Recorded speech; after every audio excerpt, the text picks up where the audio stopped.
Insta.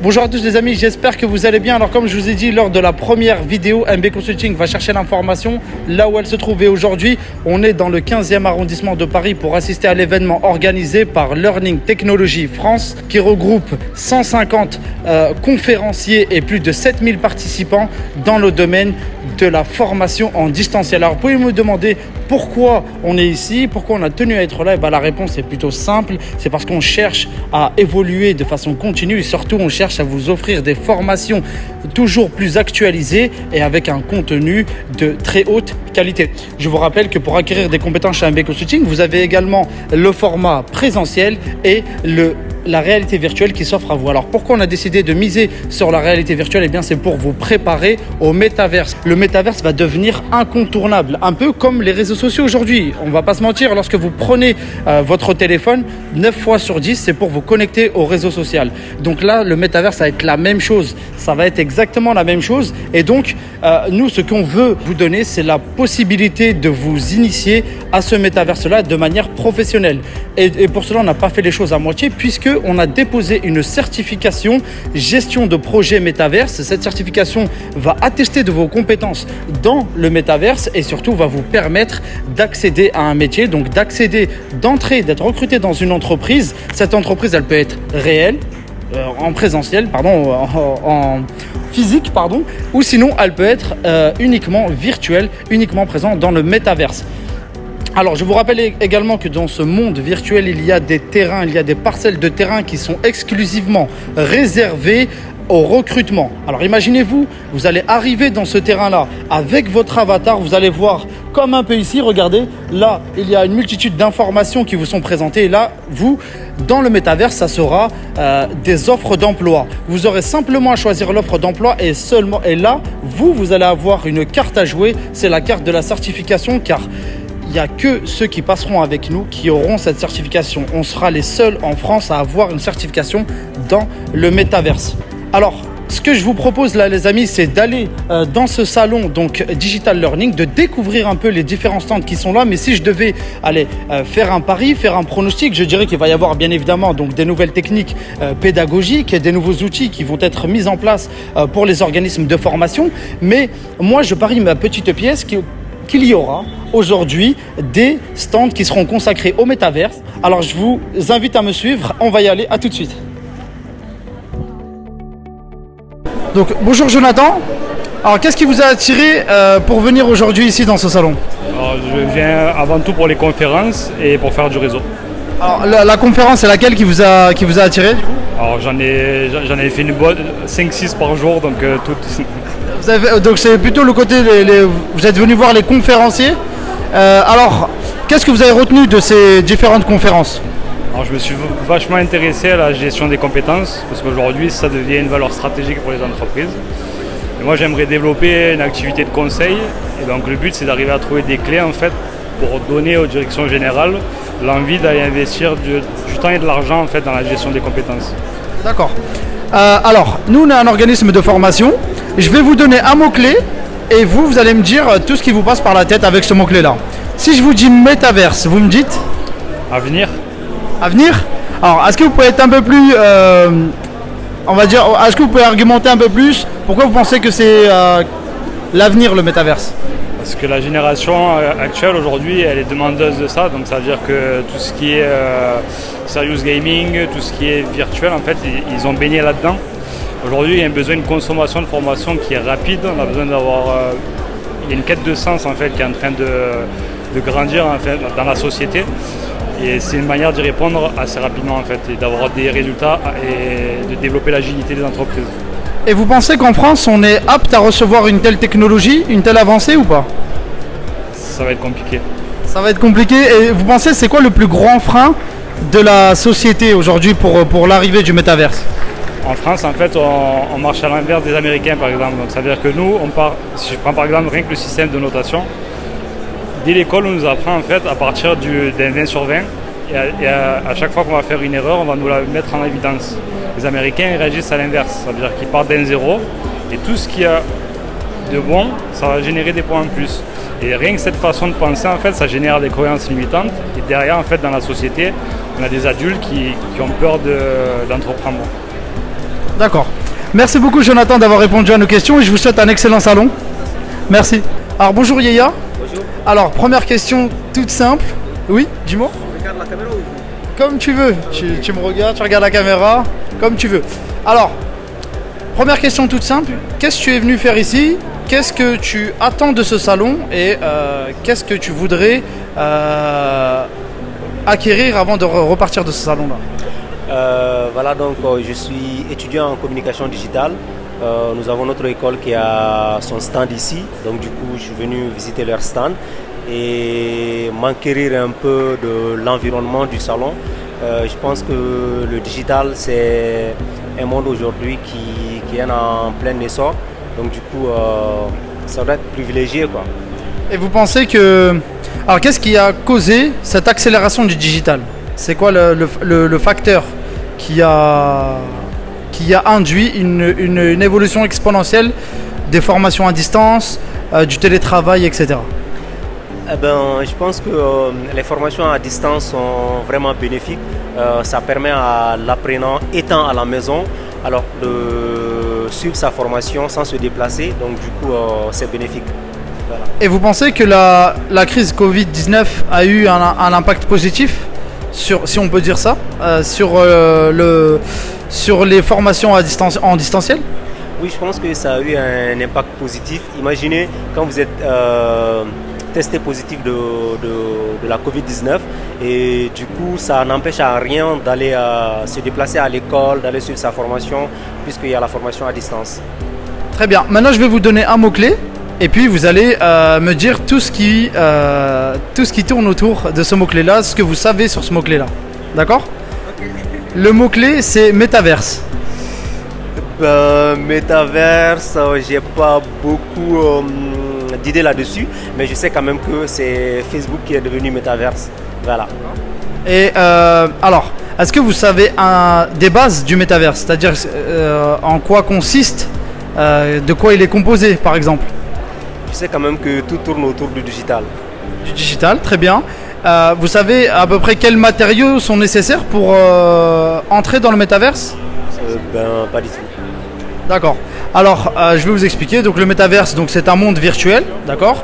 Un monde virtuel dans lequel les individus qui composent ce monde-là pourront interagir, d'accord? C'est pas la même chose que la réalité virtuelle, puisque la réalité virtuelle, c'est entre guillemets une réalité qui vous déconnecte de la réalité réelle, d'accord?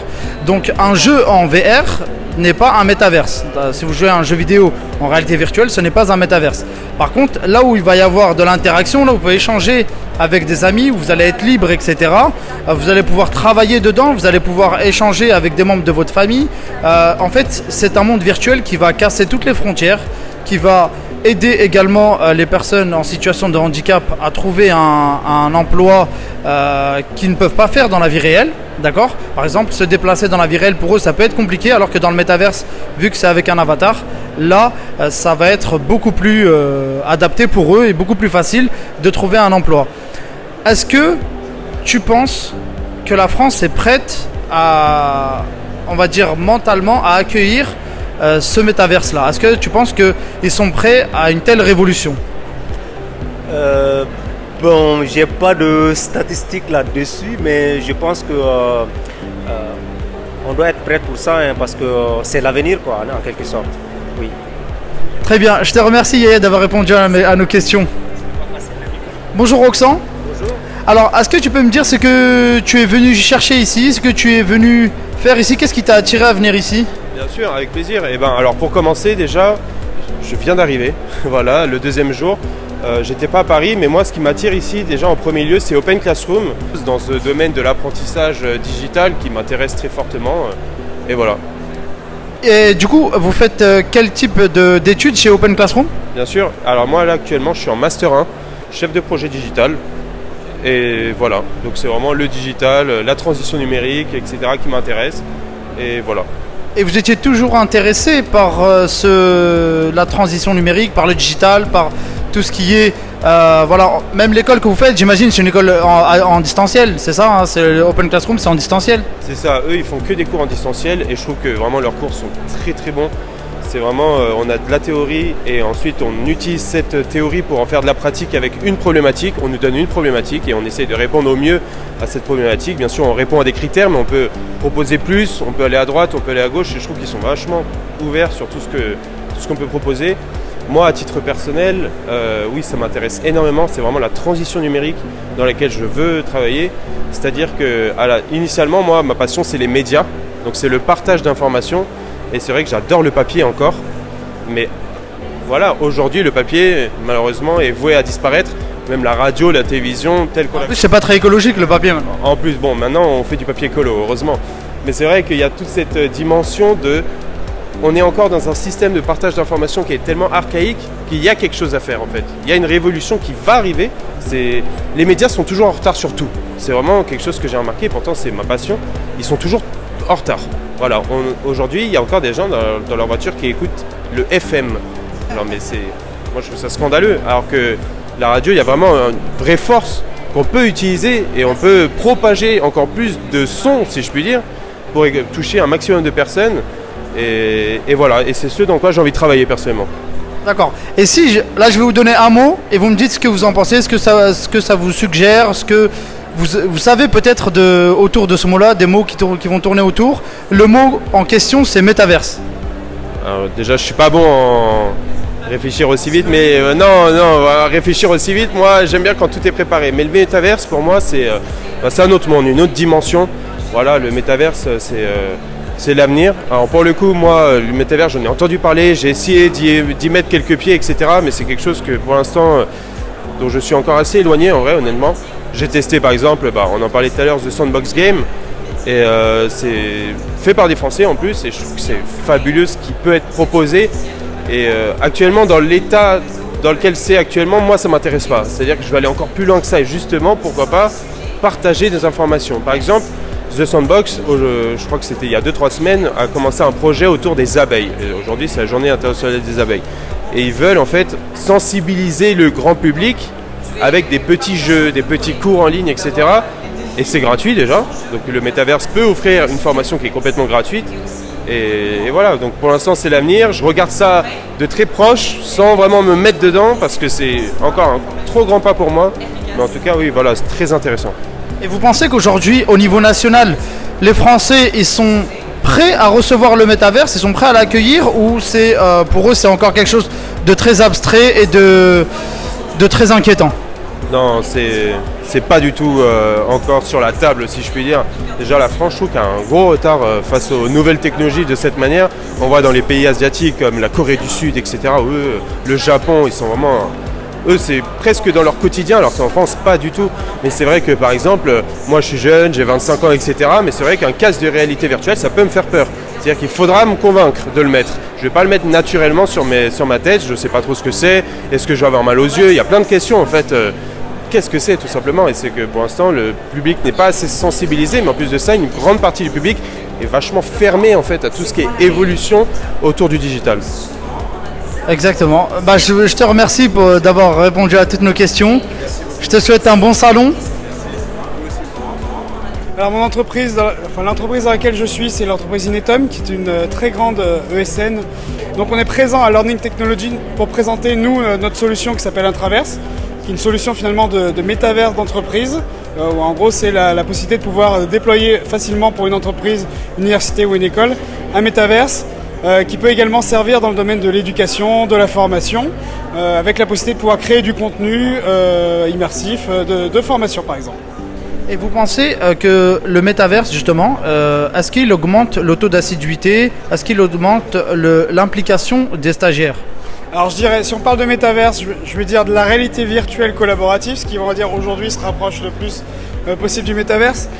Vraiment, oui, effectivement, on peut avoir sur certains types de formations, si le contenu est bien réalisé, on va dire un taux d'assiduité, une concentration, une empreinte mémorielle aussi beaucoup plus forte, et souvent aussi des formations qui sont plus rapides.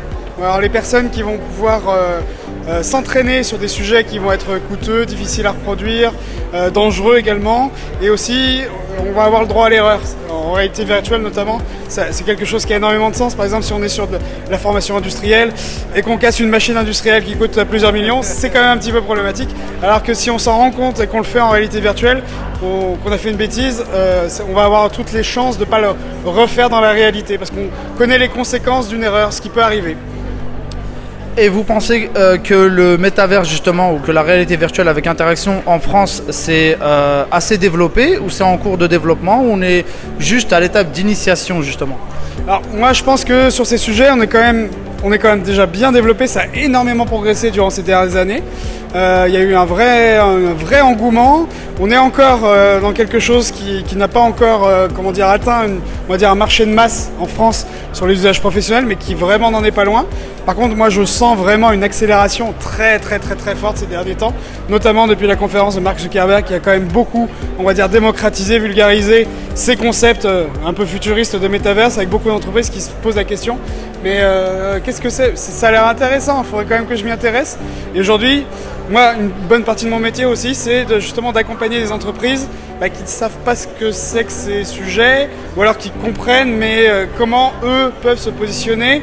Est-ce qu'ils sont prêts pour le métavers? Est-ce qu'il vaut mieux rejoindre un métavers grand public pour vendre des NFT sur certains sujets? Ou est-ce qu'il faut faire quelque chose en interne, etc. C'est extrêmement complexe selon les organisations, selon les produits, les services qu'elles peuvent fournir et les stratégies qu'elles peuvent avoir. Et selon vous, quel est le plus gros frein, selon votre expérience, quel est le plus gros frein pour les entreprises pour se lancer dans le métaverse? Est-ce que c'est plutôt la peur de l'inconnu? C'est un peu ça, c'est la peur de l'inconnu, c'est souvent des problématiques d'acculturation. C'est pour ça que nous aussi on a fait un parcours pédagogique où on explique en fait aux employés les bases de ce que c'est, quelles sont ces technologies, à quoi elles servent, parce que très souvent les gens spontanément se disent mais j'en ai pas besoin, ça sert à rien, et ne connaissent pas les cas d'usage, ne savent pas les résultats de ces cas d'usage qui sont généralement énormes, présentent des différences vraiment très importantes par rapport à de l'existant, à des techniques plus classiques, soit sur de la formation, soit sur de la communication, du marketing, etc. Et vraiment l'axe sur lequel nous on a choisi d'aller et qui marche vraiment bien, c'est la partie explication, acculturation, vulgarisation. Comme ça, typiquement dans une organisation, si les gens sont convaincus, comprennent l'intérêt, ils sont convaincus pour aller plus loin. Je vous remercie en tout cas d'avoir répondu à nos questions et je vous souhaite une excellente journée et un très bon salon. Merci beaucoup et merci pour l'interview. Merci à vous. Donc Antilogie est un cabinet de conseil. On accompagne en fait les grandes entreprises, les organismes de formation, en fait à comprendre ce qu'est la réalité virtuelle, la réalité augmentée et le métaverse, et surtout comment en fait on peut, ces entreprises peuvent en tirer parti. Par exemple, on peut mourir en réalité virtuelle. Alors on peut aussi en vrai, sauf qu'après il se passe plus rien. Là en VR, on peut avoir un accident, mourir ou autre et repartir. Et ça c'est extrêmement efficace d'un point de vue de la mémorisation, parce que forcément c'est des expériences qui marquent. Ouais, l'ancrage doit être beaucoup plus fort. Évidemment, quand on meurt virtuellement, forcément ça remet en question, et donc ça crée des réflexes, et ça fait que le jour où on est confronté à la situation, on fait plus attention. Et ça c'est des choses que la VR peut permettre au service de la formation par exemple. Très bien. Et donc pour vous, la formation et le métaverse peuvent aller de pair?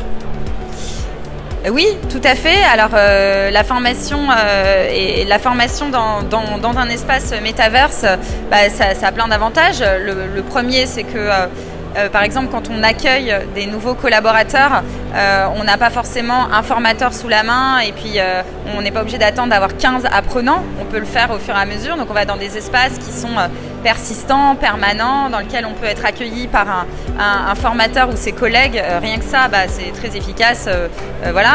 Également, le principe du métavers, c'est la persistance et le collectif.